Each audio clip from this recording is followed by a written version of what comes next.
how do military veterans get treated in prison? A lot of people have been asking, and I'm a military veteran that found myself in prison for 16 years, 11 months. True story. So I think I'm qualified to speak on this. Let me get into it.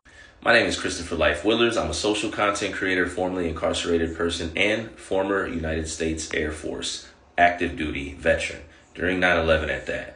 I enlisted when I was 17. Yes, Google it. You can enlist when you're 17, and got in trouble when I was 19, which led me to going to prison. But what I learned really quick when I was in prison is there was a whole bunch of veterans incarcerated. And I've got some thoughts when it comes to this. Several. It could be how mental health is treated and how individuals often in the military face trauma that's unprocessed that leads them incarcerated when you speak to them and learn about the moments that led them to prison, and also institutionalization. I think that a massive percentage of people that were in the military are institutionalized. And again, I don't mean this to be disrespectful.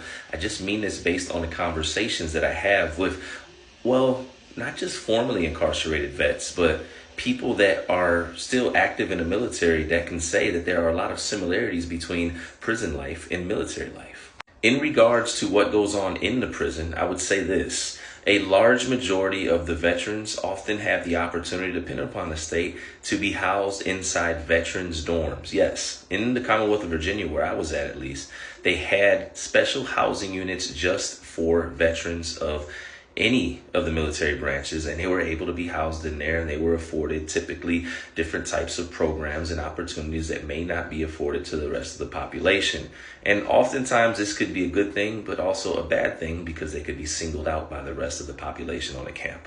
Also, if I was going to be fully transparent, I would say a lot of times the veterans dorms were known to be the tattletale dorms. And also, unfortunately, a lot of people that were in the veterans dorms had certain crimes that were listed as SAs. I myself, for that reason, never chose to be housed inside of a veteran dorm. I stayed in general population. It just wasn't the way that I wanted to live. And again, I'm not saying everybody in the veterans dorm had a SA charge or was a tattletale, etc. I'm just saying that was typically the culture of most of the veterans dorms in prison where I was at. Overall, I would not say that I've ever seen veterans get singled out. I never seen veterans get into it with people because they were veterans, because that's a question that was asked.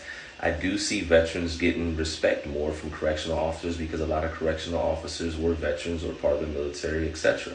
So hopefully that shines some light on that. That's how veterans are treated. But at the end of the day, stay free.